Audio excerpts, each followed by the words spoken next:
There are three basic interpretations of 1989. There is the economic interpretation, the sort of systemic economic political nexus that just communism fails to work. There's the issue involving the pressure from Gorbachev as well as opening to the West and so on. Those are sort of related. And there's the intellectual ideas aspect. And all three of those are accurate. They are not sufficient. They're not sufficient because they don't help us to understand the events themselves of 1989. The way I would think of it is this.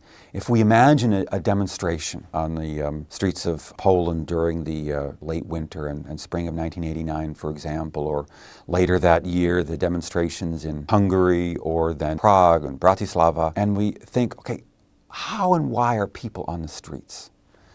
Now, the problem with the economic explanation is that that's a long-term thing, and it simply does not make sense that people, having endured for so many years the difficulties of living in the system, would one day say, that's it, I'm going out on the street and I can't take this anymore. You might one day slam down the newspaper and say, I need to be involved some way and look for a movement, but you're not going to, that day say, all right, that's it, I need to go to a demonstration. Intellectual ideas, most people are not aware that Havel or Michnik or Conrad were writing these essays. Most people hadn't read them, and it's difficult to imagine how they would be so immediately influenced, right? We're talking about events that happened very quickly in 1989. They're powerful ideas, but they're not the ones that are going to get people out onto the streets. As for the reform communists, or for that matter, the influence of Western leaders, that's just impossible to imagine that people would say, Gorbachev is favorable towards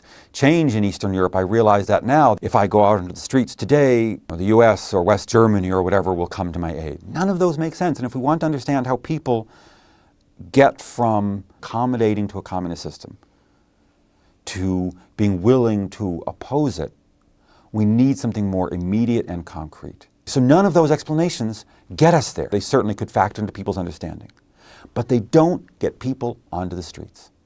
And that's where the younger generation, with these new types of social movements that are locally focused, concretely focused, are also based on an idea of kind of personal example.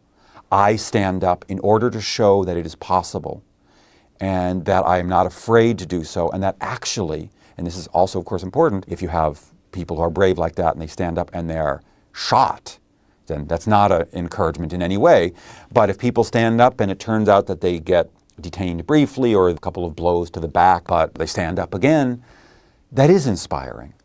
And that path does get people out onto the streets. This fourth explanation is the only one that gets us to the popular participation of 1989.